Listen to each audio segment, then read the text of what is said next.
कर हाजिर हूं मैं राजीव। तो दोस्तों, कर्नाटक चुनाव में बीजेपी के पैर उखड़ते दिख रहे हैं। इस बात को बीजेपी भी अब शायद मानने लगी है और उसकी हताशा अब तरह तरह से सामने आ रही है।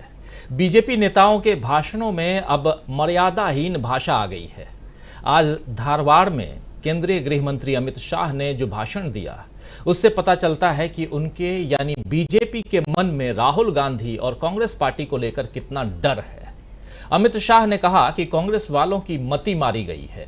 मोदी जी को आप जितनी गाली दोगे, कमल उतना खिलेगा। मोदी जी का पूरी दुनिया में सम्मान है।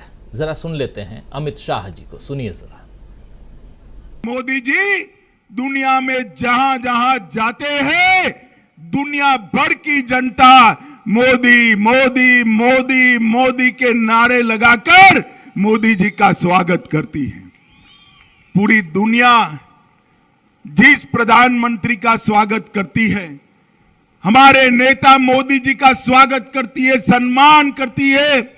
एक कांग्रेस के अध्यक्ष खड़गे जी उनको कहते हैं कि विसेला सांप जैसे हैं। माताओं, भाइयों, बहनों, मैं आपको पूछने आया हूं, मोदी जी की तुलना सांप से करने वाली कांग्रेस पार्टी को चुनाव में जिता सकते हैं क्या? बताइए, जिता सकते हैं? कभी ये कांग्रेस पार्टी नारे लगाती है, कांग्रेस तेरी कब्र खुदेगी। सोनिया गांधी जी कहती है मौत का सौदागर। प्रियंका गांधी कहती है नीची जाति के लोग, और ये कहते हैं विसेला सांप।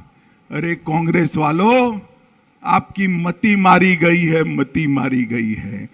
मोदी जी को जितना भी गाली बोलोगे, कमल इतना ही अच्छे से खिलकर बाहर आने वाला है। आप मोदी जी को गाली बोलकर कर्नाटक की जनता को तो सुन रहे थे आप अमित शाह को। अमित शाह ने यह भी कहा कि एक तरफ राहुल गांधी की लीडरशिप में कांग्रेस पार्टी है और दूसरी तरफ प्रधानमंत्री नरेंद्र मोदी के नेतृत्व में भाजपा है। यह चुनाव तय करेगा कि अगले 5 साल तक डबल इंजन की सरकार कर्नाटक को आगे ले जाएगी या कांग्रेस की सरकार कर्नाटक को पीछे ले जाएगी।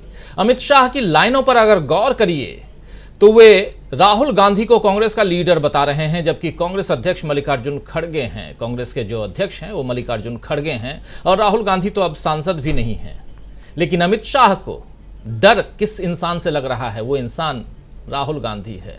अमित शाह बीजेपी की सरकार आने का दावा इस बात पर कर रहे हैं कि मोदी जी को जितनी गाली दोगे उतना कमल खिलेगा। मोदी जी भी अक्सर इस तरह के बयान देते हैं कि मेरी कब्र खोदने की बात कांग्रेस के नेता करते हैं।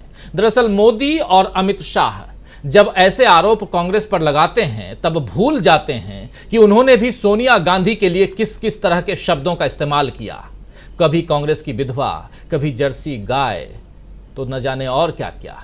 इस तरह के शब्द क्या सम्मान देने के लिए मोदी जी और उनके साथी नेताओं ने कहे हैं?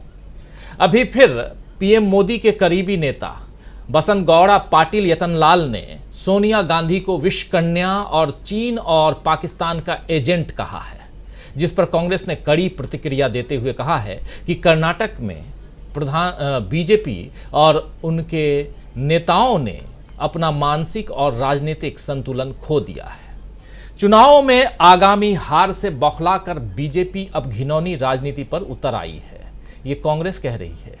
कांग्रेस का यह भी दावा है कि जिस तरह से कर्नाटक में राहुल गांधी और बाकी कांग्रेस के नेताओं की सभाओं में भीड़ उमड़ रही है और कांग्रेस जिस रणनीति से आगे बढ़ रही है, उससे ये साफ नजर आ रहा है कि उसकी जीत तय है। तो आज फिर राहुल गांधी ने बरसते पानी में जब रैली को संबोधित किया तो लोगों के जहन में भारत जोड़ो यात्रा की यादें ताज़ा हो गईं। दरअसल आज जेवर्गी में बारिश में जनसभा को संबोधित करते हुए राहुल गांधी ने कहा कि राज्य की बीजेपी सरकार को 40% वाली सरकार कहना चाहिए।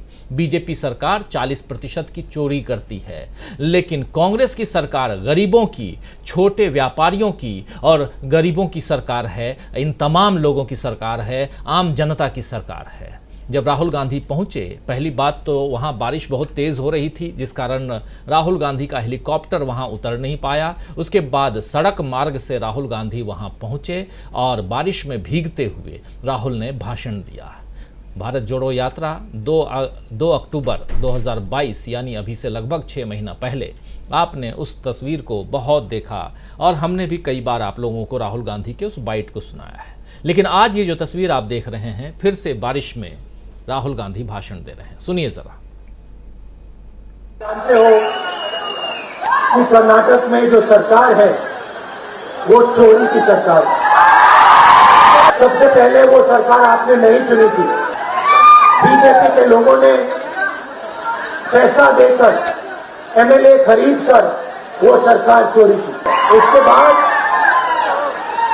हर काम में बीजेपी ने 40% कमीशन लिया, तो इसको हमें 40% सरकार कहना चाहिए। कॉन्ट्रैक्टर एसोसिएशन ने नरेंद्र मोदी जी को चिट्ठी लिखी और कहा कि ये 40% लेते हैं। प्रधानमंत्री ने जवाब नहीं दिया। हमारी सरकार आने वाली है और ये भी तय है कि बीजेपी को 40 नंबर बहुत अच्छा लगता है। 40 नंबर से इनको प्यार है, मोहब्बत है, इसीलिए कर्नाटक की जनता इनको 40 सीटें देगी और कांग्रेस पार्टी को कम से कम 150 सीट मिलेगी। 3 साल इन्होंने चोरी की, 40% कमीशन लिया। आपको याद होगा जब 371J की बात हुई तो अडवाणी जी ने, वाजपेयी जी ने कहा कि नहीं किया जा सकता, और जैसे ही हमारी सरकार आई हमने वो काम कर दिया और आपको हजारों रोजगार, इंजीनियर्स, डॉक्टर्स, लॉयर्स बनने का ये अपॉर्चुनिटी मिली। और सच्चाई ये है कि बीजेपी की सरकार 371J को इंप्लीमेंट नहीं करती है। 50,000 रोजगार जो आपके हैं आज वेकेंट पड़े हैं, हम इन 50,000 रोजगार को भरेंगे। स्पेशल एजुकेशन जोन पॉलिसी यहाँ आपको देंगे, जिससे IITs और IIMs भी यहाँ आए, और 5,000 करोड़ रुपए हम इस रीजन के लिए एलोकेट करेंगे। तो राहुल गांधी बहुत ही यहाँ दमदारी के साथ अपनी बात रखते हुए, और कर्नाटक में आप सब जानते हैं कि 10 तारीख तक यानी मतदान तक इसी तरह की सियासी गहमा गहमी चलती रहेगी और आरोप प्रत्यारोप भी चलते रहेंगे। हर चुनाव के पहले माहौल अब ऐसा ही होने लगा है, लेकिन देश का राजनीतिक या सियासी माहौल भी इस वक्त कई तरह की उठापटक से भरा हुआ है। जरा इससे इतर आप देखें, और खासकर जहां बीजेपी का शासन है वहां इंसाफ को लेकर कई तरह के सवाल खड़े हो रहे हैं। यूपी में माफिया अतीक और उसके भाई अशरफ की सरेआम हत्या कर दी जाती है और उस हत्या पर आज सुप्रीम कोर्ट ने सवाल उठाते हुए रिपोर्ट मांगी है।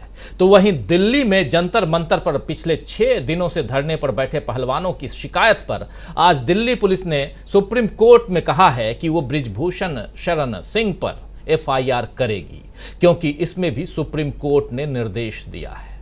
वरना दिग्गज खिलाड़ियों की तकलीफ और आंसू बीजेपी को नजर ही नहीं आ रहे हैं।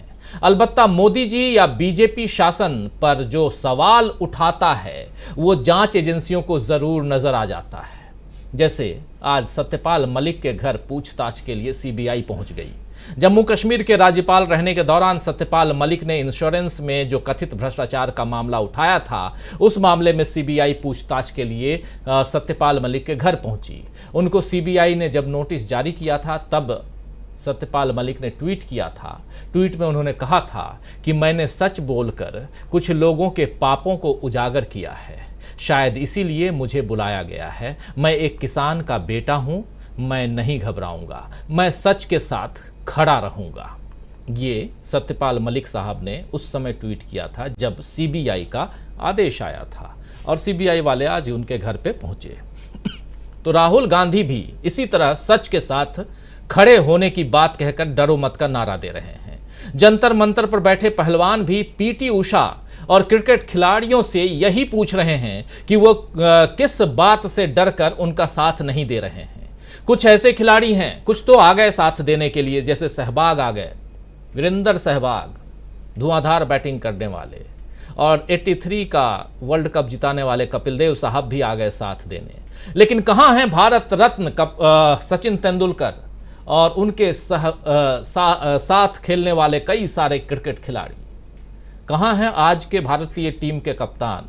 कहाँ हैं इसी दिल्ली के सांसद, वो भी क्रिकेट के खिलाड़ी, गौतम गंभीर? ये सब कहाँ हैं? ये कुछ नहीं बोल रहे हैं, चुप्पी क्यों साधे हुए हैं? खैर, कुल मिलाकर देश में किस तरह का सियासी माहौल बना हुआ है कि एक तरफ डराने की राजनीति चल रही है और दूसरी तरफ बेखौफ होकर सच का साथ देने की हिम्मत दिखाई जा रही है। इस हिम्मत को देखकर क्या बीजेपी हताश हो रही है? और उसी हताशा में बिगड़े बोल निकल रहे हैं। और ये जब बिगड़े बोल निकलेंगे तो इस पर भी आज एक डायरेक्टिव आया है सुप्रीम कोर्ट से ही। कहा गया है कि जिन जिन राज्यों में अगर कोई हेट स्पीच देता है तो उसको स्वतः संज्ञान लेते हुए, उसकी कोई शिकायत करे या ना करे, सरकारों को स्वतः संज्ञान लेकर एफआईआर दर्ज करना होगा। यह आज डायरेक्टिव है सुप्रीम कोर्ट से। तो दोस्तों, सवाल यह उठता है कि क्या बिगड़े बोल की सियासत में बीजेपी फंस गई है?